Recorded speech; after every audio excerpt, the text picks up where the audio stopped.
ओम नमो भगवते वासुदेवाय। ओम नमो भगवते वासुदेवाय। ओम नमो भगवते वासुदेवाय। नारायण नमस्कृत्यं नरं चैव नरोत्तमं देवीं सरस्वतीं व्यासं ततो जयमुदीरये। नष्टप्रायेषु अभद्रेषु नित्यं भागवत सेवया भगवती उत्तम श्लोके भक्तिर्भवती नैष्ठिकी।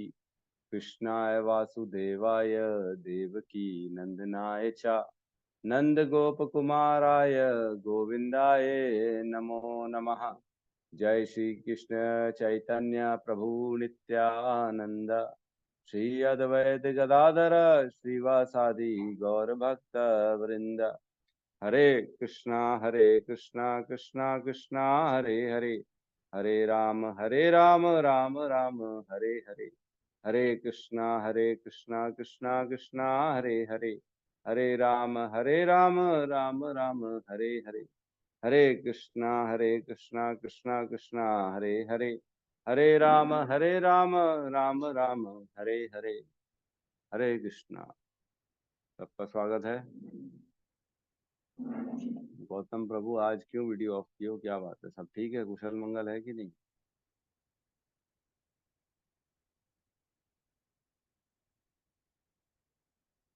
तो कल हमने 5 और 6 ये दो श्लोक किए।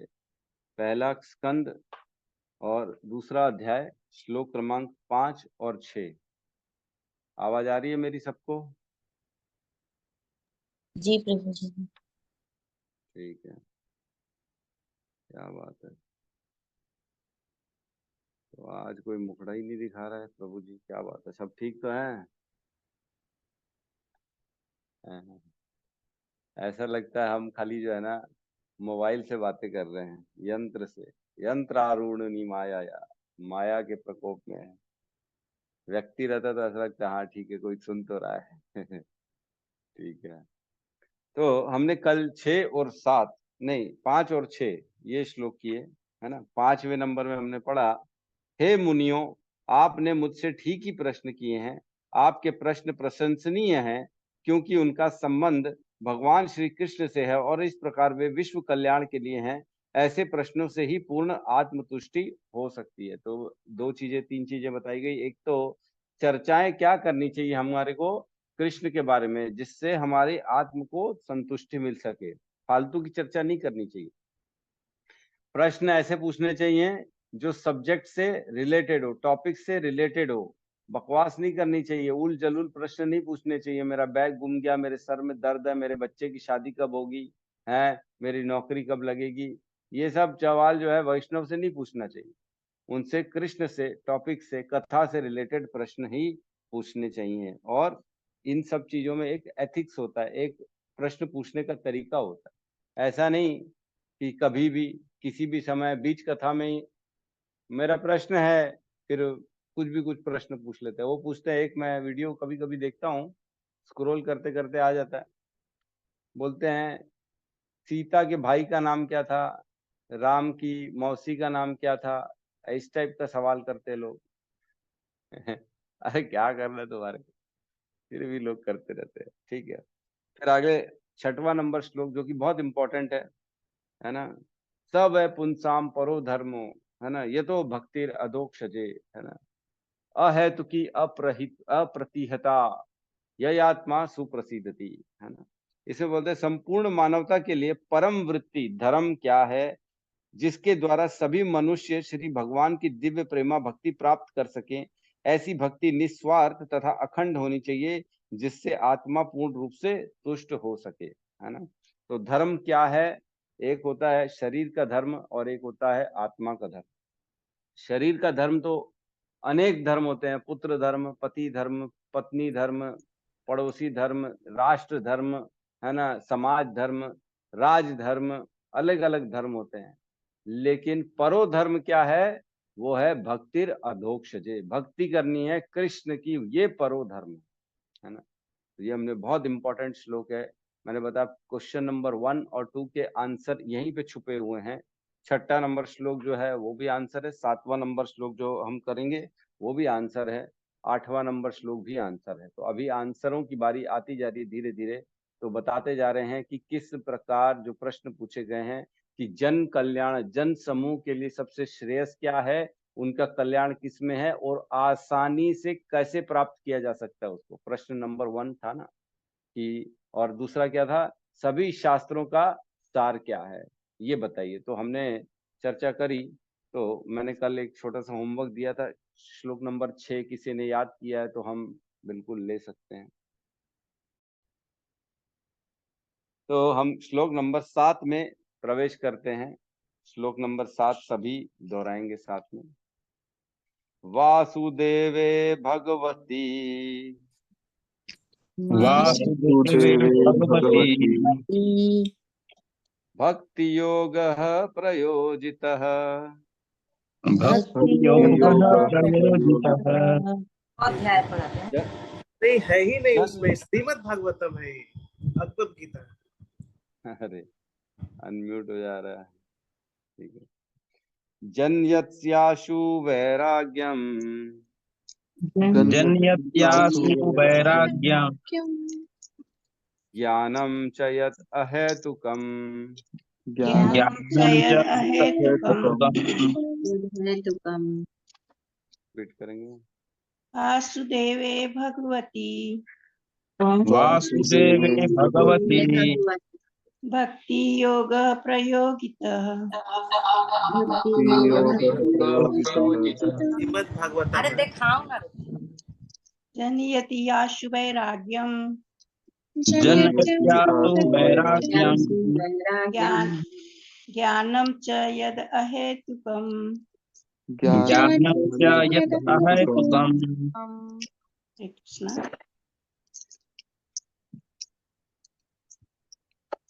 वासुदेवे भगवती वासुदेवे भगवती भक्ति योगः प्रयोजितः भक्ति योग प्रयोगितः जन्यत्यासु वैराग्यम् जनयासु वैराग्यम ज्ञानं च यत् अहेतुकम्। ज्ञानम च और बोलना चाहेगा? वासुदेवे भगवती वासुदेवे भगवती भक्ति योगः प्रयोजितः भक्ति योग प्रयोजितः जनयत्याशु वैराग्यम् जनयत्यासु वैराग्यम् ज्ञानं च यत् अहेतुकम् ज्ञानं च यत् अहेतुकम्। अनुवाद। भगवान श्री कृष्ण की भक्ति करने से मनुष्य तुरंत ही अहेतुक ज्ञान तथा संसार से वैराग्य प्राप्त कर लेता है। ओम अज्ञानतिमिरन्धस्य ज्ञानांजन शलाकया चक्षुरुन्मीलितं येन तस्मै श्री गुरुवे नमः। श्री चैतन्य मनोभीष्टं स्थापितं येन भूतले स्वयं रूप कदा मह्यं ददाति स्वपदान्तिकम्। वन्देहां श्रीगुरु श्रीयुतपदकमलं श्रीगुरून् वैष्णवांश्च श्रीरूपं सागरजातं सहगं रघुनाथान्वितं तं सजीवं साद्वैतं सावधूतं परिजन सहितं कृष्ण चैतन्य देवं श्री राधा कृष्ण पादान् सहगण ललिता श्री विशाखान्वितांश्च। हे कृष्ण करुणा सिंधु दीनबंधु जगतपते गोपेश गोपिका कांत राधा कांत नमस्तुते। तप्त कांचन गौरांगी राधे वृंदावनेश्वरी वृषभानुसुते देवी प्रणमामि हरिप्रिये। वाञ्छाकल्पतरुभ्यश्च कृपा सिन्धुभ्य एव च पतितानां पावनेभ्यो वैष्णवेभ्यो नमो नमः। नमो विष्णुपादाय कृष्णपृष्ठाय भूतले श्रीमते भक्तिवेदांत स्वामी इति नामिने। नमस्ते सरस्वते देवे गौरवाणी प्रचारिणे निर्विशेष शून्यवादी पाश्चात्य देशतारिणे। जय श्री कृष्ण चैतन्य प्रभु नित्यानंद श्री अद्वैत गदाधर श्रीवासादि गौर भक्त वृंद। हरे कृष्णा कृष्णा कृष्णा हरे हरे, हरे राम राम राम हरे हरे। हरे कृष्णा। तो कृपया सब अपना जो है ना मोबाइल म्यूट में रखा करिए, क्योंकि बीच बीच में जो बोलते हैं वो सब आवाज आती है ना, तो हाँ, सबको सुनाई देता है और डिस्टर्ब हो जाते हैं, तो थोड़ा सा ध्यान रखिए तो बेटर रहेगा। ठीक है, तो हम जो है अभी श्लोक नंबर 7 में है, जो कि बहुत इंपॉर्टेंट है। अब बता रहे हैं यहाँ पे, देखो पिछले श्लोक से इसको रिलेट करते हैं हम। पहले एक बार समझते हैं श्लोक में क्या लिखा है। वासुदेवे भगवती, है ना, मतलब भगवान श्री कृष्ण की जो भक्ति है, जो भक्ति करने से जो साधना भक्ति है, मतलब हम जो जो भक्ति करने के लिए कार्य करते हैं, नाम जप करते हैं, भगवान की सेवा करते हैं, है ना, भगवान के विग्रह की सेवा करते हैं, नहलाते हैं, धुलाते हैं, आरती पूजा करते हैं, भोग लगाते हैं, और रीडिंग हियरिंग करते हैं, चैंटिंग, मतलब सारा जो भी हमारे साधना कहलाता है, जो भी कार्य करते हैं भगवान के लिए, उसकी बात चल रही है। वासुदेवे भगवती भक्ति योग प्रयोजिता, इससे रिलेटेड सारे जितने जितने हम कार्य करते हैं, जनयति आशु वैराग्यम, और इनको करते करते करते करते रहने से क्या उत्पन्न हो जाता है, उत्पन्न करता है क्या, वैराग्यम। इसको करने से वैराग्य उत्पन्न हो जाता है, और क्या, ज्ञानम, ज्ञान भी उत्पन्न हो जाता है। मतलब कि सिर्फ भगवान की भक्ति करने से, गुरुओं की सेवा करने से, एसोसिएशन में रहने से, भगवान के इवन मंदिर की सफाई करने से, भगवान के भक्तों के लिए सिर्फ प्रसाद बनाने से, ये सारे कार्यों से ही वैराग्य आ जाता है और ज्ञान आ जाता है। च यत अहेतुकम, अकारण ही आ जाता है, बिना बुलाए, बिना चाहे, बिना प्रयास किए। ऐसा नहीं है कि हम के मन में भाव ये है कि मेरे को ज्ञान आ जाए, मेरे को वैराग्य आ जाए, इसलिए मैं कर रहा हूं, ऐसा नहीं। जो प्रेम से भगवान के लिए कर रहा है, तो खुद ब खुद उसके हृदय में वैराग्य आ जाता है, उत्पन्न हो जाता है, और ज्ञान उत्पन्न हो जाता है। अहेतुकम, जिसके लिए प्रयास नहीं कर रहा है तो भी उत्पन्न हो जाता है। तो ये श्लोक क्यों बता रहे हैं यहाँ पे, क्योंकि पिछले श्लोक में बताया कि स व पुंसाम परो धर्म यतो भक्ति अधोक्षजे, जैसे परम धर्म है भगवान की भक्ति करना, तो वेदों में तो ज्ञान लिखा है, वेदों में तो वैराग्य लिखा है, वेदों में अलग अलग अनुष्ठान लिखे हैं, तो क्या वो सब पढ़ने की जरूरत नहीं है? क्या ज्ञान की जरूरत नहीं है? अगर परोधर्म करेंगे, वेद नहीं पढ़ेंगे, हम सिर्फ पुराण पढ़ेंगे, श्रीमद् भागवतम पुराण भक्ति करेंगे, तो ज्ञान की जरूरत नहीं है क्या? क्या किसी को चर्चा करेंगे तो ज्ञान नहीं होना चाहिए? क्या हम श्रीमद् भगवत गीता के श्लोक कोट ना कर सकें? श्रीमद् भगवत गीता में क्या ज्ञान लिखा है वो पता ही ना पड़े, सिर्फ भगवान की झाड़ू लगाते रहे मंदिर के? तो कह रहे हैं कि नहीं, ऐसा नहीं है। खाली भगवान की सेवा करने मात्र से, खाली भगवान का जो परो धर्म है कि भक्ति यदोक्षजे अधोक्षजे, उनकी भक्ति करते करते रहने से ऑटोमेटिकली ज्ञान और वैराग्य हमारे अंदर आ जाता है। तो ज्ञान वैराग्य के लिए अलग से पढ़ने की, ट्यूशन लेने की, याद करने की जरूरत नहीं है, खुद ब खुद हो जाते हैं ऑटोमेटिकली। क्या होगा? वैराग्य और ज्ञान। ये क्या है? वैराग्य किससे और ज्ञान किसका, ये कैसे आ जाएगा हमारे जीवन में? तो कह रहे हैं कलयुग का जो है ना समय बड़ा कम है। कलयुग का जो जीवन है, हमने ऑलरेडी पढ़ा है कि 20-25 साल तक तो आदमी समझ में ही नहीं आता करना क्या है।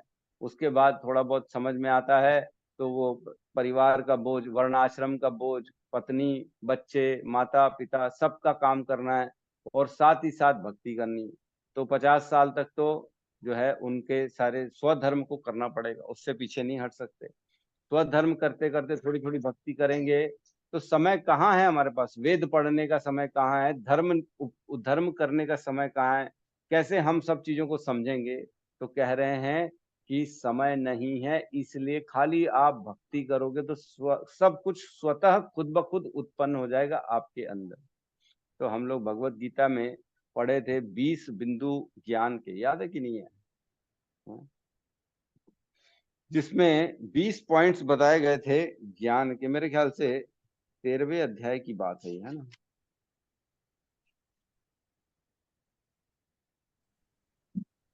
ज्ञान के 20 जिसमें पॉइंट्स थे कि ज्ञान क्या है। ज्ञान के 20 में 13 पॉइंट, 8, 9, 10, 11, 12, ठीक है, याद है कि ना? तो उसमें सबसे इम्पोर्टेंट था कि भगवान के प्रति समर्पण, भगवान की भक्ति करने से खुद ब खुद बाकी सारे गुण उत्पन्न हो जाते हैं। याद है कि नहीं? मैं वही खोल रहा हूँ। हाँ ये रहा। इसमें 20 थे, जिसमें 16वां पॉइंट था मेरे प्रति निरंतर अनन्य भक्ति, है ना।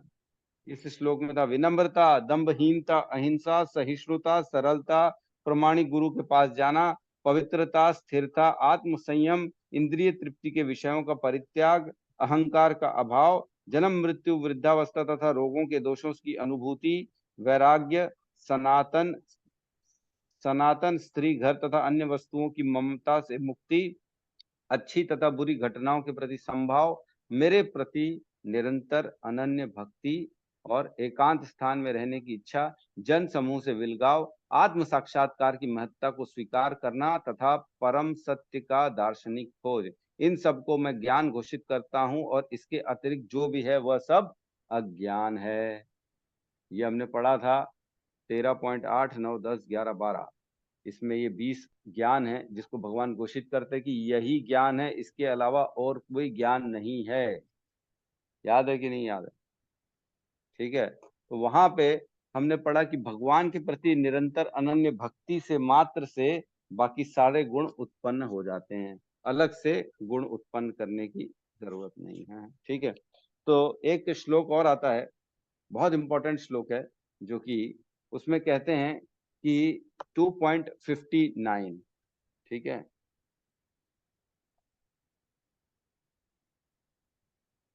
इसमें कहते हैं विषया विनिवर्तन्ते निराहारस्य देहिना रसवर्ज्यम रसो अप्यस्य परम दृष्टा निवर्तते।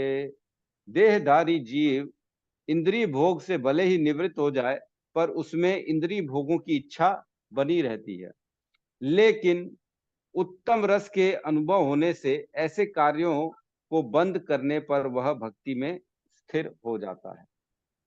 मतलब लोअर टेस्ट छोड़ देता है व्यक्ति हायर टेस्ट मिलने से, है ना। जैसे ही हम भक्ति में प्रवेश करते हैं ना, तो हमें एक हायर टेस्ट मिलता है भगवान का। क्या मिला है कि नहीं सबको हायर टेस्ट? अभी भी लोअर टेस्ट खाने पीने में इंटरेस्ट रहता है क्या? जो पहले गुटखा खाते होगे, सिगरेट पीते होगे, दारू पीते होगे, नॉनवेज खाते होगे, चाय पीते होगे, प्याज लहसुन खाते होगे, अभी भी उसकी इच्छा होती है क्या? अभी भी खाते हैं क्या भक्ति में प्रवेश करने के बाद भी? यस कहिए सावित्री माता जी। जी प्रभु जी, मिला है, हाँ बरोबर मिला है। बहुत कुछ हो मिला है ना। हायर जी। टेस्ट मिल जाता है तो लोअर टेस्ट को वैसी आदमी नकार देता है, छोड़ देता है, त्याग देता है ना। तो हम भी यहाँ पे वही बता रहे, ज्ञान उत्पन्न हो जाता है, और जब हायर टेस्ट मिल जाता है, भगवान की भक्ति का टेस्ट मिल जाता है, तो संसार से ऑटोमेटिकली वैराग्य उत्पन्न हो जाता है। तो वैराग्य किस चीज का उत्पन्न होता है भक्ति करने से? भौतिक इंद्रिय तृप्ति से वैराग्य, है ना। हम देखते हैं मोबाइल, आजकल कोई पिक्चर जाता है क्या अभी भी हमारे बीच में?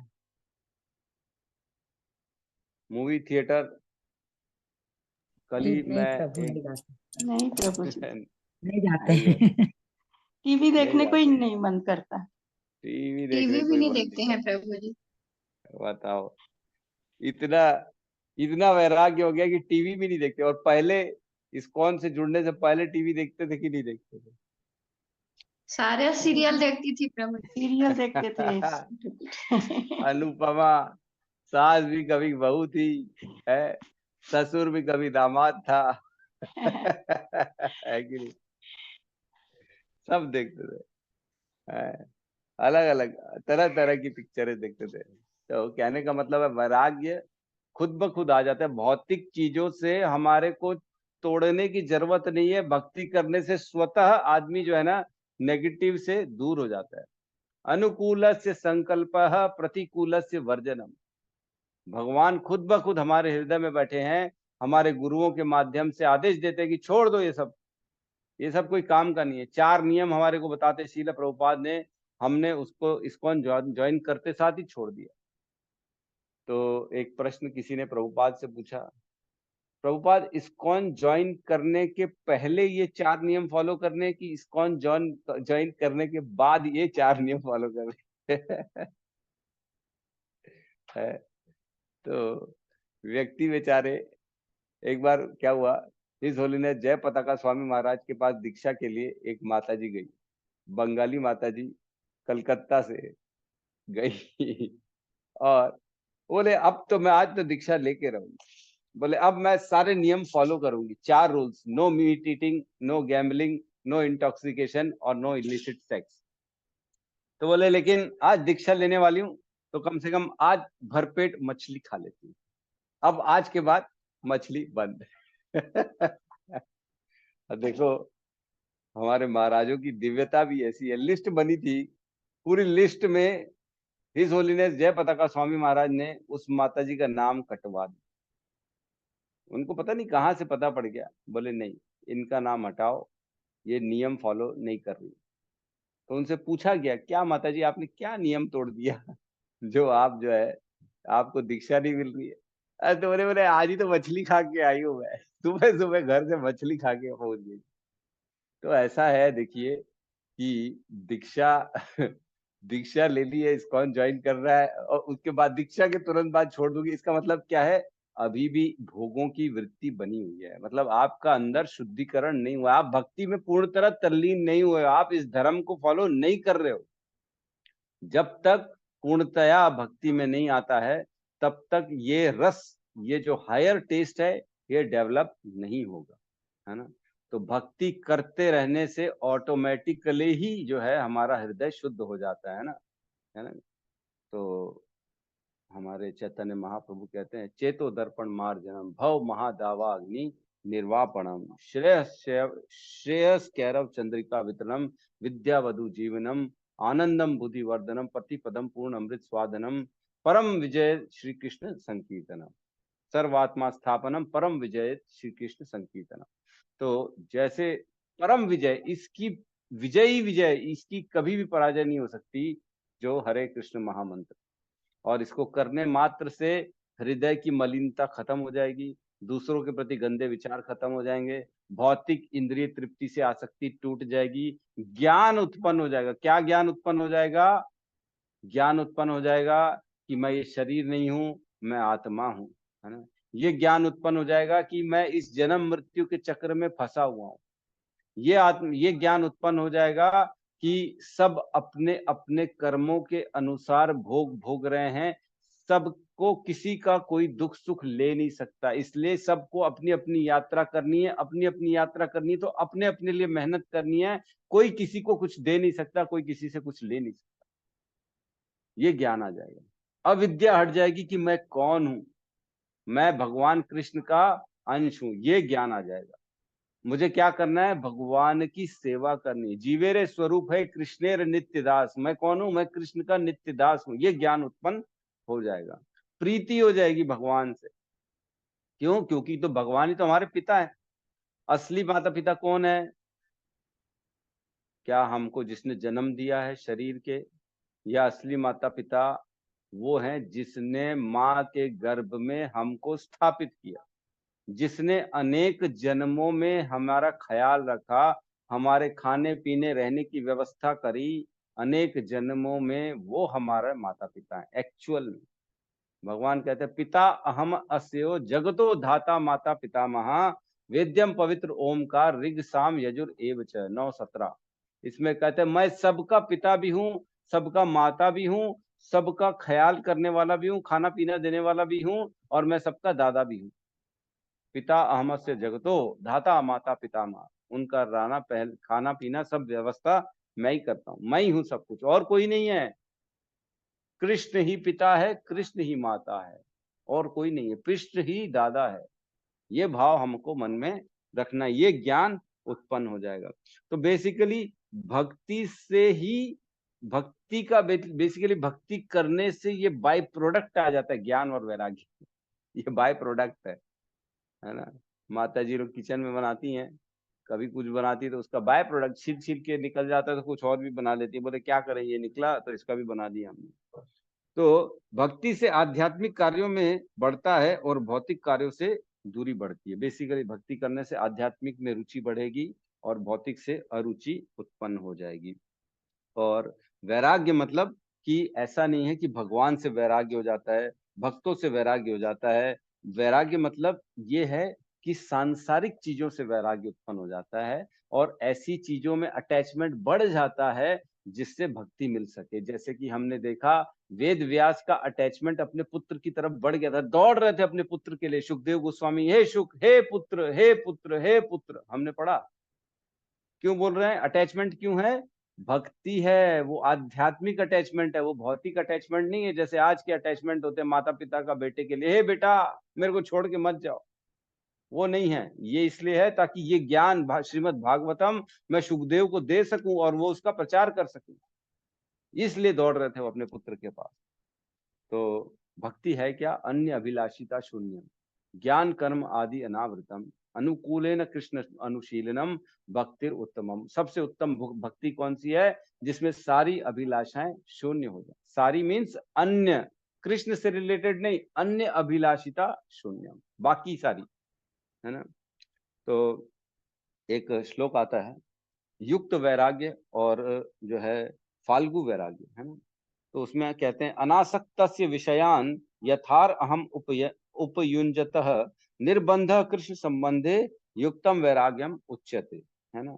और कहते हैं प्रपंचित कतया बुद्धयो हरि संबंधी वस्तुनः ममुक्षुभि परित्यागो वैराग्यम फाल्गु उच्यते। मतलब जो व्यक्ति भौतिक आसक्ति रहित है, कृष्ण की सेवा में भौतिक इंद्रिय विषयों को लगाने का जो प्रयत्न अथवा आग्रह है, वह युक्त वैराग्य कहलाता है। मतलब कोई भी चीज को अगर कृष्ण से रिलेटेड नहीं मानो और उसका त्याग दो, ये जानो कि ये कृष्ण संबंधित नहीं है, तब उसका वैराग्य कर लो। तब भले हमको पसंद है लेकिन मैं नहीं यूज करूंगा, मैं नहीं उपयोग करूंगा, क्योंकि कृष्ण से रिलेटेड नहीं है, इसलिए वो उसको वैराग्य कहते हैं, है ना, युक्त वैराग्य कहते हैं। और दूसरी ओर जो व्यक्ति मोक्ष की इच्छा रखता है, परंतु यदि वह भगवान हरि से संबंधित वस्तुओं को भौतिक समझकर अर्थात उनमें भौतिकता का भाव रखकर उनका परित्याग करता है, तो ऐसा परित्याग फाल्गु वैराग्य कहा जाता है। मतलब परित्याग कर देगा, मैं मीठा नहीं खाऊंगा भले ही कृष्ण का प्रसाद क्यों ना आ जाए, ओहो बोले मैं प्रसाद हो कुछ भी हो, मीठा नहीं मतलब नहीं, तो ये क्या हो गया? ये फाल्गु वैराग्य हो गया। कृष्ण से संबंधित वस्तु है तो उसका स्वीकार करना है, कृष्ण से संबंधित वस्तु नहीं है तो उसका त्याग देना, भले ही हमको कितनी प्रिय क्यों ना हो। इसको वैराग्य कहते हैं, ठीक है। तो इसमें बहुत से चीजों का चर्चा करी है इसमें श्रील प्रभुपाद ने, तो हम चर्चा नहीं करेंगे इसमें, आप तात्पर्य पढ़ लीजिएगा, अदरवाइज हम अगले श्लोक को नहीं ले पाएंगे, ठीक है। अगला श्लोक बहुत इंपॉर्टेंट है, बहुत बहुत इंपॉर्टेंट है, साथ में दोहराएंगे सब लोग। धर्म स्वनिष्ठुतः पुंसाम धर्मस्वानुष्ठितः पुंसाम् विश्वक्सेन कथासु यः विश्वक्सेन कथासु यः न उत्पादयेत यदि रतिम् न उत्पादयेत् यतिरतिम् श्रम एव हि केवलम्। एव हि केवलम्। रिपीट करेंगे।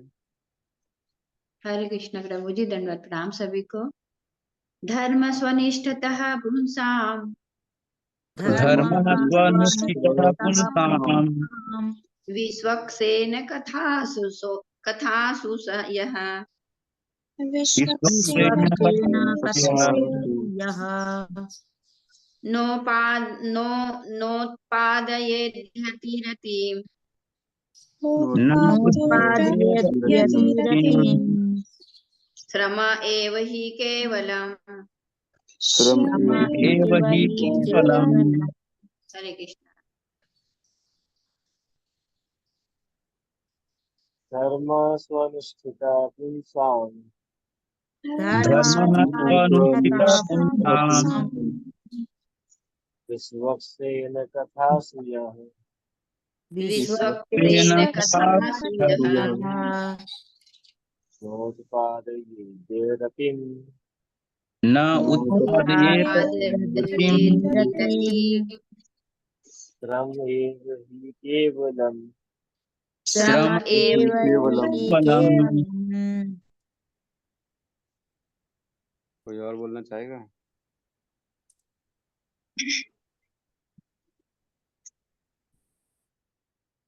ठीक है, कोई बात नहीं। बहुत इंपॉर्टेंट श्लोक है। अनुवाद। मनुष्य द्वारा अपने पद के अनुसार संपन्न की गई वृत्तियां यदि श्री भगवान के संदेश के प्रति आकर्षण उत्पन्न न कर सके तो वे निरी व्यर्थ का श्रम होती हैं। बहुत इंपॉर्टेंट है। पिछले श्लोकों में बताया गया सब पुंसाम परो क्या धर्म हुआ ये विपिन? भक्ति अध्यक्ष। माता जी अनम्यूट सबका हो जाता है, बड़ा मुश्किल। ठीक है, पिछले श्लोकों में बताया गया सब पुंसाम परो धर्म यथो भक्ति अधोक्षजे अहेतु की अप्रतिहता यत्मा सुप्रसिद्धति। मतलब वो धर्म सबसे श्रेष्ठ है जिससे भगवान की भक्ति हो, अहेतु की भक्ति हो और अखंडित अप्रतिहता भक्ति हो जिससे आत्मा का तुष्ट होता है। ऐसा धर्म को परोधर्म कहा गया है। अब कह रहे हैं कि ठीक है, कोई व्यक्ति अपनी स्थिति वर्णाश्रम धर्म को फॉलो कर रहा है ना, कोई और यज्ञ अनुष्ठान कर रहा है, अपने अपने धर्म अपने अपने स्वभाव के अनुसार कर्म कर रहा है, तो उस धर्म और उस कर्म से अगर भगवान की भक्ति उत्पन्न नहीं होती है तो वो केवल श्रम एव ही केवलम, व्यर्थ का श्रम है ना। रिलेट कर पा रहे हैं ना पिछले श्लोकों से? कैसे रिलेट कर रहे हैं? चलो ठीक है, बोले हम भगवान को तो नहीं मानते लेकिन हम कर्म में बिलीव करते हैं, हम सिर्फ कर्म ही पूजा है, लेकिन ऐसा कर्म कर रहे हैं जिससे भगवान के प्रति अगर इंक्लिनेशन नहीं बढ़ रहा है, भगवान के प्रति इंटरेस्ट नहीं बढ़ रहा है, तो केवल श्रम एव ही केवलम, खाली व्यर्थ का मेहनत है और कुछ नहीं। व्यर्थ की मेहनत, कुछ नहीं मिलने वाला ऐसे काम से। तो क्या करें? धर्म स्वनिष्ठित पुंसाम, मतलब जो धर्म व्यक्ति समझ रहा है कि मेरा धर्म ये है, मेरा धर्म ये है, मैं ये कर रहा हूँ, मेरा वो धर्म है, बच्चों को पालना है, घर को देखना है, ये करना है, जो भी जिम्मेदारियां यज्ञ समझ रहा है अपने, वो सब अगर कर रहा है स्वनिष्ठित, अपने अनुसार कर्म कर रहा है, अनुष्ठान कर्म जो भी है क्रियाएं कर रहा है अपने पद के अनुसार, अपनी वर्णाश्रम के अनुसार, और पुंसाम मतलब सभी मनुष्यों के लिए, हर मनुष्य के लिए, कोई स्त्री है, बच्चा है, बूढ़ा है, ब्रह्मचारी है, शूद्र है, हर व्यक्ति अपने अपने वृत्ति अपने अपने पद के अनुसार जो कर्म कर रहा है। लेकिन विश्वक्सेन कथासु यह, और श्री भगवान की कथा में न उत्पादयेत यदि रतिम, अगर भगवान की भक्ति में, भगवान के चरणों में उसकी रति मतलब इंटरेस्ट, उसका इंक्लिनेशन, उसका प्रेम नहीं डेवलप हो पा रहा है, तो क्या है वो? श्रम एव ही केवलम। तो हम देखते हैं आजकल ना लोग जिम में जाते हैं, जिम में सुबह सुबह मैं भी जाता हूँ तो उसमें साइकिल चलाते एक ठो, अरे साइकिल जोर से चलाते हैं, आधा आधा घंटा चलाते हैं साइकिल। तो साइकिल चलाते हैं, अगर हम वो साइकिल दे दें अखिल आत्म प्रभु को और बोले ये साइकिल लो और इससे जाओ अपने काम करो, बेस जाओ, प्रचार करो, जो भी काम करने हैं आपको, अपने क्लाइंट को देखने जाओ, तो उस साइकिल को चला के कहीं जा पाओगे आप? कहीं नहीं जाओगे, वही की वही खड़ी रहेगी। चालू करोगे, 1 घंटा घुमाते रहोगे, पहिया चलाते रहोगे, मेहनत करोगे, पसीना बहाओगे, लेकिन कहीं नहीं बढ़ पाओगे, वहीं के वहीं खड़े रहोगे। लेकिन मेहनत आपने पूरी करी, मेहनत में कोई कमी नहीं है ना। तो बचपन में एक ना मेरे को जोक याद आ गया जो है, एक बार बंदर को जो है ना जंगल का राजा बना दिया गया। तो बंदर को राजा बनाया, तो बंदर के पास लोग शिकायत लेके आए कि शेर बैठा है वहां पे और जो जा रहा है उसको खा रहा है, तुम तो अब राजा हो इस जंगल के, कुछ तो करो, इतने सारे जीव मर रहे हैं, शेर किसी को छोड़ नहीं रहा, पानी पीने जाते हैं तो सबको मार देता है। तो बंदर बोलता है हाँ मैं राजा हूँ, मेरी जिम्मेदारी है बचाना, चलो बचाने चलते हैं। तो बंदर जाता है शेर के पास, और उधर पेड़ में कभी इधर चढ़ता है, कभी उधर चढ़ता है, कभी नीचे कूदता है, कभी इधर जाता है, उधर जाता है, इधर आता है, ये वो ऐसी 2 घंटे हो गए, 3 घंटे हो गए, इधर उधर नाच रहा है बंदर। तो जो लोग गए थे वो बंदर को बोलते तुम क्या कर रहे हो, तुम क्यों नहीं बात कर रहे हो राजा से, शेर से, तुम राजा हो इस जंगल के। अरे बोले देखो ऐसा है कि मैं प्रयास तो कर रहा हूँ ना, मैं मेहनत तो कर रहा हूँ ना मैं मेहनत तो कर रहा हूँ ना, तो मेहनत तो देख रहे हो ना मेरी। ठीक है काम नहीं बन पा रहा है लेकिन मेहनत तो कर रहा हूँ। तो शेर से कौन बात करेगा, उसको मर रहा है क्या जो शेर से बात करने जाएगा लेकिन मेहनत कर रहा है बेचारा, इधर कूद रहा है, उधर कूद रहा है, इधर कूद रहा है। श्रम एव ही केवलम, बेकार का श्रम है खाली, कोई काम की बात नहीं। तो ऐसे कर्म करने से जिसमें भगवान की भक्ति उत्पन्न न हो, वो केवल श्रम एव ही केवलम, और कुछ नहीं है। जितना भी यज्ञ अनुष्ठान कर लो सब बेकार का है। तो एक जो है ना हमने श्लोक पढ़ा है 8.28 है ना, 8वें अध्याय का भगवत गीता का लास्ट वाला श्लोक। इसमें कहते हैं वेदेषु यज्ञेषु तपसु च एव दानेषु यत् पुण्य फलम प्रतिष्ठितम अत्येति तत्सर्वमिदं विदित्वा योगी परम स्थानुम अपैति च आद्यम। जो व्यक्ति भक्ति मार्ग स्वीकार करता है वह वेद अध्ययन, तपस्या, दान, दार्शनिक तथा सकाम कर्म करने से प्राप्त होने वाले फलों से वंचित नहीं होता। वह मात्र भक्ति संपन्न करके इन समस्त फलों की प्राप्ति करता है और अंत में परम नित्य धाम को प्राप्त होता है। याद है ये श्लोक? जो भक्ति कर रहा है उसको अलग से और अनुष्ठान, यज्ञ, पूजा, व्रत आदि दान करने की आवश्यकता नहीं है, क्योंकि भक्ति मात्र करने से सारे कार्यों का फल स्वतः मिल जाता है, उससे वंचित नहीं रहता है। लेकिन अगर सिर्फ दान तपस्या ही कर रहा है लेकिन जिससे भक्ति उत्पन्न नहीं हो पा रही है, भगवान के चरणों में रति उत्पन्न नहीं हो पा रही है, तो वो क्या है? श्रम एव ही केवलम, बेकार का, व्यर्थ का प्रयास है। तो लोग कहते हैं क्या सिर्फ भगवान का नाम लेने से सब कुछ मिल जाएगा, सारा कुछ? सही में कि झूठ बोल रहे हो? ऐसा थोड़ी होता है प्रभु जी, खाली नाम लेने से सब मिल जाएगा, घर में खाना भी आ जाएगा है, खाली या नाम लेते रहे सारी बेनिफिट्स मिल जाएंगे क्या? तो ऐसा है, इसी को कहते हैं नाम में अर्थवाद का आरोप लगाना, है ना। हमारा जो है 10 नाम अपराध में एक अपराध है नाम में अर्थवाद का आरोप लगाना। अर्थवाद का आरोप लगाना क्या होता है मैंने पहले भी बताया था, इसमें क्लास भी ली थी मैंने बेस में। मेरे ख्याल से लोगों को मालूम ही नहीं है नाम में अर्थवाद का आरोप लगाना होता क्या है। बोलते जरूर है, सुनते जरूर है, लेकिन कभी भी चिंतन नहीं करते, कभी भी पूछते नहीं, कभी भी सवाल नहीं करते कि प्रभु इसका मतलब क्या है। नाम में अर्थवाद आरोप करना मतलब क्या है?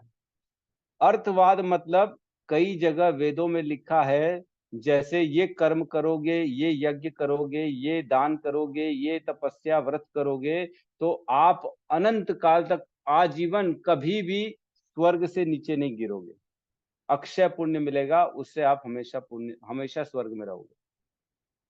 ऐसा हमने पढ़ा है, वेदों में लिखा है। लेकिन हमेशा स्वर्ग में रहोगे, लेकिन स्वर्ग तो खुद हमेशा नहीं रहता है प्रलय के समय तो स्वर्ग भी नष्ट हो जाता है, मालूम है ना आपको। जो प्रलय आती है तो पानी जल भर जाता है, महरलोक तक पहुंच जाता है, अग्नि जल सब बाकी सारे जो है ना, सारे लोग जलमग्न हो जाते हैं, नष्ट हो जाते हैं, कोई नहीं रहता, सब खत्म हो जाता है जब ब्रह्मा जी की रात्रि आती है। तो जब हमेशा लिखा है तो फिर इसका क्या मतलब?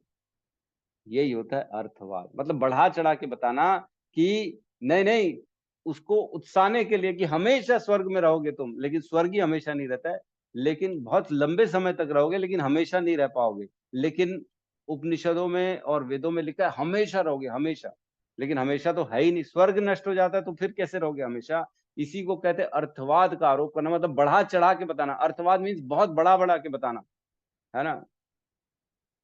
तो वैसे लोग सोचते हैं कि नाम भी लेने से सारे यज्ञ दान तपस्या का फल मिल जाता है। ये भी तो कहीं बढ़ा चढ़ा के नहीं बता रहे हैं। जैसे कि वो पॉइंट बताया था स्वर्ग वाला, वैसे ये पॉइंट तो नहीं है कहीं। नहीं नहीं नहीं, ये नाम है, ये भगवान की भक्ति है। इसमें अर्थवाद का आरोप नहीं लगाना है, ये सच है। इसके एक कृष्ण के नाम लेने से अनेक अनेक जन्मों के पाप नष्ट हो जाते हैं, है ना।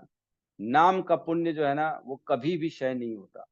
हमने पढ़ा है, नेह अभिक्रमनाशो अस्ति प्रत्यवायो न विद्यते सुअल्पमसि धर्मस्य त्रायते महतो भयात। इसका कभी नाश नहीं होता, ये अर्थवाद है। अर्थवाद मतलब बढ़ा चढ़ा के बताना, लेकिन भगवान के नाम में कोई भी चीज बढ़ा चढ़ा के नहीं बताई गई है, क्योंकि नाम की महिमा ही इतनी बड़ी है, इतनी ज्यादा है कि हम उसको जितना बोलेंगे उतना कम है। जितना हम एस्टिमेट नहीं कर सकते, उससे ज्यादा नाम का फल मिल जाता है व्यक्ति को। ठीक है, तो आप कितनी भी प्लान्ड वे में यज्ञ कर लें, लोग देखते हैं अभी जैसे शादी हुई, अनेक अनेक पंडितों को बुला गया अनंत अंबानी की शादी में, कितना भी कर लो, कितने भी अच्छे अच्छे कर्म कांडियों को बुला लो, यज्ञ कर लो, दान कर लो, कुछ भी कर लो, लेकिन अगर भगवान के भक्ति में, भगवान के चरणों में प्रीति नहीं है, तो व्यर्थ के काम है, सारे के सारे व्यर्थ हैं। मतलब क्या, इसका मतलब एक और निकलता है कि जब हमारी मृत्यु होगी, जब हम इन सारी चीजों का यमराज के पास कैलकुलेशन होगा, तो ये व्यर्थ क्यों है, मतलब कुछ काल के लिए इसका लिटिल, थोड़े काल के लिए सुख मिलेगा, स्वर्ग चले जाएंगे, स्वर्ग से फिर नीचे आके फिर दोबारा मनुष्य योनि में जाना पड़ेगा। तो हमने अच्छे काम किए और उसके बदले में स्वर्ग गए, वहां पे कुछ समय के लिए भोगे, फिर वापस आके फिर वहीं जीरो से स्टार्ट करना है। फिर हमने अच्छे काम किए, दान तपस्या यज्ञ आदि किया और बाकी अनुष्ठान किए, फिर पुण्य मिले, उन पुण्यों से स्वर्ग गए, स्वर्ग से भोग भोगे, फिर वापस आके फिर जीरो से स्टार्ट किया, फिर नए सिरे से काम करना। तो ये व्यर्थ का काम है कि नहीं है, बार बार बार बार बार बार वही कमाओ खर्चा करो फिर आओ, फिर कमाओ खर्चा करो फिर आओ, फिर कमाओ फिर खर्चा करो फिर आओ। ये जो समझदार बुद्धिमान व्यक्ति है, ये बोलेगा क्या बेवकूफी वाले काम कर रहे हो तुम, कुछ ऐसा करो जो खर्चा ना हो, जो ऐसा करो जो तुम्हारे साथ हमेशा के लिए रहे, है कि नहीं। तो ये कहते हैं, इसको कहते हैं भगवान की भक्ति जो हमेशा, heaven is nothing but sugar coated hello. Yes, लगता है अमोघ लीला प्रभु की क्लास आपने सुनी है ना। Heaven is nothing but sugar coated hello, है ना। दो कर्म बनते, पुण्य और पाप, है ना। पाप से क्या होता है, नरक जाते हैं, और पुण्य से क्या होता है, पुण्य भोग के वापस नीचे आते हैं, सुख भोग के वापस जाते हैं, फिर नीचे चले जाते हैं, फिर तो वापस यही आना है, दोनों जगह से यही आना है। वो भी हेल है, ये भी हेल ही है, और क्या, और कोई फर्क नहीं पड़ता। लेकिन ऐसे जगह के लिए प्रयास करें जहां पे शाश्वत रहें, हमेशा रहें, अनंत काल के लिए रहें, जहां से वापस आना ना पड़े, उसको कहते हैं भगवान का भगवत धाम। ठीक है, तो समाज में इसमें जो तात्पर्य है, उसमें काफी सारे समाज के वाद बताए गए हैं, अनेक अनेक वाद हैं, जैसे आर्य समाज हैं, ब्रह्म कुमारी है, और अनेक अनेक अलग अलग गुरुओं की संप्रदाय हैं, जो अलग अलग तरह से ज्ञान बता रही हैं। कुछ लोग तो आपको बिठा के ओ आपकी चक्र जागृत करेंगे, आपकी ये दिखेगी, आपकी जो है अंतरात्मा को हम जगा देंगे, आसन करिए, भूखे रहिए, खाली पेट रहिए। इस तरह तरह के लोग अपना अपना ज्ञान बता रहे हैं, लेकिन उन ज्ञान का कोई आधार नहीं। उन ज्ञान में यही नहीं बताते कि हम शरीर नहीं, हम आत्मा हैं, और जो आत्मा है वो भगवान का अंश है, और आत्मा का काम है कि भगवान की सेवा करना। यही नहीं बताते, बाकी सब बताते हैं, है ना। पंच जो है, पांच आवरण बता देंगे आपको, है ना। अन्नमय कोश, प्राणमय कोश, मनोमय कोश, विज्ञानमय कोश, आनंदमय कोश। हमको आनंद की खोज करनी है, कोशों के अंदर प्रवेश करना है, ये सब बताएंगे, लेकिन यही नहीं बताएंगे कि आनंदमय कोश है कौन, परमात्मा से बनता है आनंदमय कोश, ये नहीं बताएंगे। परमात्मा की सेवा करनी, ये नहीं बताएंगे। तो कहने का मतलब इसमें जो है ना, बहुत अच्छी अच्छी चीजें लिखी हैं तात्पर्य में। हम तात्पर्य में मैं नहीं पढ़ पाऊंगा, लेकिन आप लोग जरूर पढ़ लीजिएगा। अपने आप को इंद्रिय तृप्ति से परे करना है, अपने आप को जो है भौतिक बंधन से परे करना है। अपने पूर्ण स्वतंत्रता जो है वो मिलती है भगवान की भक्ति करने से, जैसे नारद जी को मिल गई। नारद जी 14 लोक में कहीं पे भी जा सकते हैं, आना जाना उनको फ्री है कहीं पे भी। कैसे? भगवान की भक्ति से मिली है स्वतंत्रता। आज हम कहीं पे भी जाना चाहते हैं तो जा सकते हैं क्या? नहीं जा सकते, क्योंकि हम परतंत्र हैं, हम डिपेंडेंट हैं। लेकिन भगवान की भक्ति करने से स्वतंत्रता मिल जाती है। तो बहुत अच्छा प्रभुपाद ने इसमें इसकी व्याख्या की है। तो बस एक चीज हमको समझना है कि हमारी उन्नति हमारी भगवान की भक्ति से ही हमको सब कुछ मिल जाएगा, और किसी चीज की जरूरत नहीं है हमको।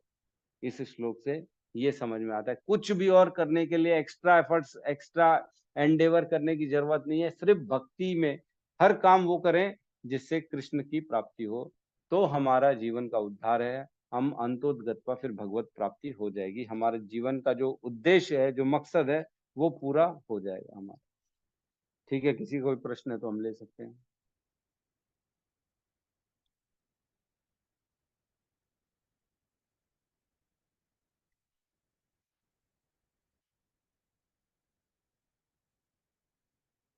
कोई प्रश्न नहीं है?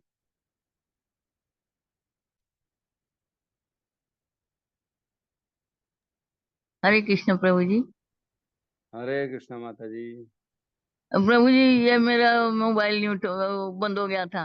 कौन सा श्लोक चल रहा है प्रभु जी? ये मैं सुन तो सब ली हूँ। कौन सा श्लोक अच्छा, चल रहा है? अभी चल रहा है पहला कैंटो, दूसरा नहीं, अध्याय, वो तो श्लोक जी, वो पता है। श्लोक क्रम श्लोक कौन सा? दूसरे अध्याय का श्लोक। 8वां, 8th। हाँ, ठीक, धन्यवाद। म्यूट होकर धन्यवाद। सुन ली सब। हाँ हाँ, ठीक है ना, ठीक है। प्रभु जी कार्टून देखते हैं, उनका क्या होता है? जो कार्टून देखते हैं उनका क्या होता है? ये वो भी आगे जन्म में कार्टून बनेंगे, और क्या। जैसी रहेगी चेतना, हम इस जीवन में जो चिंतन करते हैं, अगला जीवन भी वैसे ही बनता है हमारा, है ना, हम जानते हैं। तो जैसा इच्छा करेंगे, जिन चीजों में अपने आप को संलग्न करेंगे, वैसा ही अगला। एक्चुअल में हमने पिछले जन्म में ना भौतिक इच्छाएं रखी, इसलिए हम भौतिक शरीर में प्रवेश किए, है ना। उसके पिछले जीवन में भी भौतिक इच्छा थी, इसलिए भौतिक शरीर मिला। अब इस जन्म में कम से कम हमें ये अकल आ गई है कि भौतिक इच्छाएं नहीं रखनी है। भगवान की जो सत्य चित आनंद, भगवान की दिव्य चिंता में रहेंगे तो भगवान के धाम में चले जाएंगे। लेकिन अगर यहीं की इच्छा रखेंगे, कार्टून, जो वाइल्ड लाइफ, कई लोग जो है ना वाइल्ड लाइफ के बड़े फैन होते हैं। उनको जो है जंगल पसंद है, शेर देखना पसंद है, और अलग अलग जानवर जाते हैं देखने, बड़े बड़े दिन रहते हैं जंगलों में। पिक्चर, मोबाइल, अपना टीवी भी देखेंगे तो जंगल, वाइल्ड लाइफ देखना चालू कर देंगे। तो जैसा चिंतन करेंगे वैसा अगला शरीर बनेगा निश्चित तौर से। तो हमें दूर रहना है इन सब चीजों से, सब चीजों से। कहीं हमारी चेतना अगर मलिन हो गई, मिक्स हो गई, तो हम भी फिर अगला शरीर वहीं पर पाएंगे। इसीलिए कहते हैं घर में कोई भी जानवर नहीं रखना चाहिए, कुत्ता बिल्ली नहीं पालना चाहिए, कोई भी किसी भी प्रकार की जो है ऐसी चीज नहीं करें जिससे हमारा चेतना भंग हो। हमने देखा कैसे जड़ भरत जो थे, भरत राजा, वो हिरण से आसक्त हो गए थे। हिरण को पाल लिया था तो अगला जीवन उनको हिरण का मिल गया। सिर्फ जीव हिरण से आसक्ति हो गई, पालने के कारण आसक्ति होगी। जितना हम जिसके वस्तु के पास रहेंगे उससे प्रेम बढ़ता चला जाएगा, और प्रेम बढ़ेगा तो हमारा चिंतन वही हो जाएगा अंत काल में, फिर वही जीवन मिलेगा अगला। इसलिए ऐसी कोई भी चीज का चिंतन ना करें, ऐसी कोई भी चीज के प्रेम ना करें कि हमारा चिंतन खराब हो जाए अंत काल में। चिंतन खराब हो गया तो अगला शरीर वही मिल जाएगा। रो रहे थे अगले जीवन में भरत महाराज, हिरण बन के बड़े रोए। बोले ये मैंने क्या कर दिया, तपस्या करी, इतना सब राजा वाजा सब पद छोड़ के, घर बार को छोड़ के आ गया, लेकिन मैं ये क्या कर दिया कि हिरण से आसक्त हो गया, अब हिरण बन के घूम रहा हूं। बहुत जो है बंधन उत्पन्न हो जाते हैं प्रेम से, बहुत बंधन उत्पन्न हो जाते हैं किसी का भी ज्यादा चिंतन करने से, ज्यादा देखने से। ऑटोमेटिकली हमारा मन जो होता है ना, देखिए, मन उन्हीं चीज में लगता है जिनको आपने देखा, सुना, चखा है ना। मन ऐसी चीज में नहीं लग सकता जिसको आपने कभी न सुना, न देखा, न कभी एक्सपीरियंस किया, है ना। क्या प्रश्न आया है? बच्चे कहाँ मानते हैं प्रभु, जानवर हमारे बच्चे ने भी पाल रखे हैं, कैसे समझाएं उन्हें। राधिका माता जी कह रही हैं बच्चों ने जानवर पाल लिए। माता जी देखिए, हमारा कार्य बताना, अब उसको कैसे इम्प्लीकेशन करना है आपको समझना है। बच्चों को थोड़ा सा समझाइए प्रेम से कि ये ठीक नहीं है। उनको ये समझाइए कि इनकी जगह ये घर नहीं है, इनकी जगह तो ओपन है, जंगल में रहना है, इनको खुले में रहना है। इनका घर संसार पूरा जंगल है, एक जगह बंध के नहीं रह सकते, रख सकते। क्या बच्चों को समझाइए, क्या एक कमरे में मैं तुमको बंद कर दूं तो जीवन भर रहोगे? नहीं रहेंगे ना। वैसे ही जानवर को भी ओपन छोड़ देना चाहिए। इस तरह से 4-5 बातें बता सकते हैं ताकि वो छोड़ दें। मत पालिए, जानवर पालने से प्रॉब्लम है। जानवर पालने से घर में अशुद्धि रहती है। अशुद्धि के कारण भगवान को जितना भी सेवा हम करते हैं वो सारा अशुद्ध हो जाता है, भगवान स्वीकार नहीं करते हैं। बोलते हैं जिस घर में कुत्ता रहता है उस घर में तो देवता प्रवेश नहीं करते हैं। कुत्ते में, जिस घर में कुत्ता रहता है देवता को तो क्या पड़ोसी भी प्रवेश नहीं कर पाता है तो देवता कहाँ से प्रवेश करे? आजकल लोग कुत्ता पालते हैं और लिख देते बाहर, बी वेयर ऑफ डॉग। कुत्ता है घर में आना मत।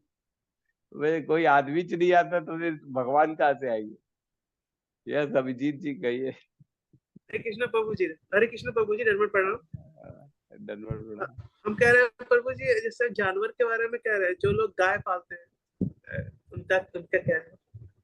देखिए, गाय पालना है लेकिन गाय का स्थान घर के अंदर नहीं होता है, आपको भी मालूम है, घर के बाहर होता है गाय का स्थान। और गाय क्योंकि भगवान जो है ना, नमो ब्राह्मण देवाय गौ ब्राह्मण हिताय च जगत हिताय कृष्णाय गोविंदाय नमो नमः। भगवान कृष्ण सिर्फ 2 चीजों का हित करते हैं, एक गायों का और एक ब्राह्मणों का। नमो ब्राह्मण हिताय गौ ब्राह्मण हिताय च। तो ब्राह्मण और गौ के लिए भगवान सब कुछ करते हैं। तो गाय की हमको सेवा करनी है, पालना है, लेकिन घर के अंदर थोड़ी पालना है।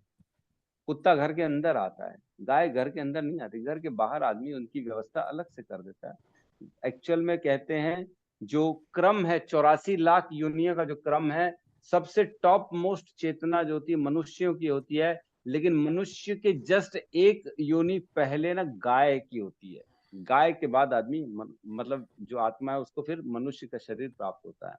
और गाय क्योंकि बड़ी जो है ना, गाय को छूने मात्र से, उनकी सेवा करने मात्र से काफी सारे पुण्य मिल जाते हैं।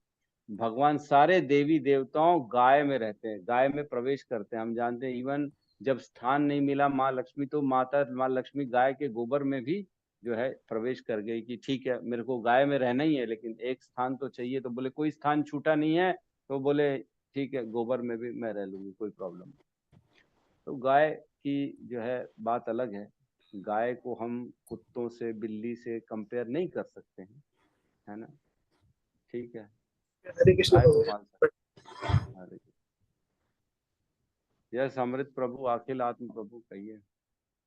प्रभु जी हरे कृष्णा। हरे कृष्णा। दंडवत प्रणाम प्रभु जी। जैसे अभी आपने बोले बोले कि क्या बोले, सॉरी, जैसे वेद में लिखा है पुण्य कर्म करने से कुछ ऐसा है जिससे वो लंबा समय तक रह सकता है स्वर्ग में। स्वर्ग जाएगा, कभी भी स्वर्ग से नहीं गिरेगा, अनंत हाँ काल प्रभु, तक स्वर्ग की प्राप्ति होगी। कुछ कुछ अनुष्ठानों में ऐसा लिखा है। हाँ हाँ प्रभु जी। और हाँ इधर हम लोग भी इसमें गीता में पढ़े हैं कि ये पुण्य कर्म करके जाएगा और फिर वो वापस भी आएगा।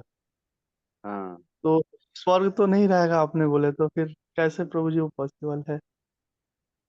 देखिए वही कह रहे हैं ना कि ये पॉसिबल नहीं है कि हमेशा के लिए स्वर्ग में रहे। ऐसा पॉसिबल ही नहीं, क्योंकि स्वर्ग हमेशा नहीं रहता। वो तो आपके पुण्यों के आधार पे लंबे काल के लिए स्वर्ग मिल सकता है, लेकिन अनंत काल के लिए नहीं मिल सकता, है ना। क्योंकि इंद्र का भी हम देखे राज्य छूट छीन जाता है, असुर आ जाते हैं उसको गिरा देते हैं, उसको नीचे भेज देते हैं, है ना। तो ऐसा कोई भी नहीं है, शाश्वत कुछ नहीं है। दुखालयम अशाश्वतम, यहाँ सब कुछ अशाश्वत है, परमानेंट तो कुछ है ही नहीं। यही लिखा है हमारे भगवत गीता में। तो आप, लेकिन नाम के साथ ऐसा नहीं है। नाम के साथ ऐसा है कि परमानेंट आपको जो है, आपको जाना है वैकुंठ लोक में। ठीक है, समझ में आ रहा है प्रभु जी? जी प्रभु जी। अगर फिर बहुत से लोग ऐसे बोलेंगे फिर वेद में लिखा है कि ऐसा कुछ कर्म कांड करके हम लोग हमेशा के लिए उधर जाकर रहेंगे, ऐसे भी तो लोग फिर बोल सकते हैं। हम लोग यही तो भक्ति अर्थवाद है। यही तो ये एक्चुअल में क्यों लिखा है, ताकि प्रोत्साहन मिले और आप ऐसा काम करो। मतलब जी आपका जो है ना, इच्छा रहे कि नहीं नहीं, मेरे को तो परमानेंट स्वर्ग चाहिए, इसलिए मैं ये कार्य करूंगा, इसलिए वेदों को फॉलो करूंगा, इसलिए ये कर्म कांड करूंगा, ये यज्ञ करूंगा, ताकि लोगों का उत्साह बना रहे, इसलिए ऐसा लिखा गया है। ये कहने का मतलब मतलब इसी को। उलझाने के लिए प्रभु जी। हाँ हाँ हाँ, मतलब आपको जैसे मार्केटिंग होती है ना, जैसे बिस्किट खिलाते हैं उसमें लिखते हैं कुकीज, है ना, काजू कुकीज या बटर कुकीज, तो उसमें काजू कितना होता है पूरा लिखा है। अरे काजू से भरपूर है ये, उसमें शक्ति, पूरी शक्ति मिल जाएगी। हॉर्लिक्स पियो, शक्ति शक्ति बढ़ाओ। तो हॉर्लिक्स में शक्ति है क्या? नहीं है प्रभु जी। लिखा है, बेवकूफ बनाने के लिए लिखा है शक्ति है, लेकिन है नहीं एक्चुअल में। वैसे ही यज्ञ अनुष्ठान में लिखा है परमानेंट स्वर्ग मिलेगा, लेकिन है नहीं, मिलता नहीं परमानेंट। ऐसा है जी प्रभु जी, मैं मार्केटिंग। मतलब भ्रमित करने के लिए। नहीं, मार्केटिंग करने के लिए स्ट्रेटेजी थोड़ा जी देंगे, जी ऐसा नहीं है कि नहीं देंगे, थोड़ा देंगे, लेकिन इतना ज्यादा नहीं देंगे जितना बता रहे हैं। जी। धन्यवाद। यहाँ पे हम आज के क्लास को क्लोज करते हैं। सब मिलके हरे कृष्ण महामंत्र का जाप कर लेते हैं। हरे कृष्णा हरे हरे कृष्णा हरे कृष्णा कृष्णा कृष्णा कृष्णा हरे कृष्णा हरे, हरे हरे हरे राम राम राम हरे हरे। श्री सभी भक्त वृंद भक्त की वृंद जय। की जय। जय जगत गुरु जगद्गुरु शील श्रील प्रभुपाद की जय। जय जय गौतम नंदे। जय गौर हरि प्रेमानंद। हरि हरि बोल। हरि हरि बोल। हरि हरि। हरि हरि।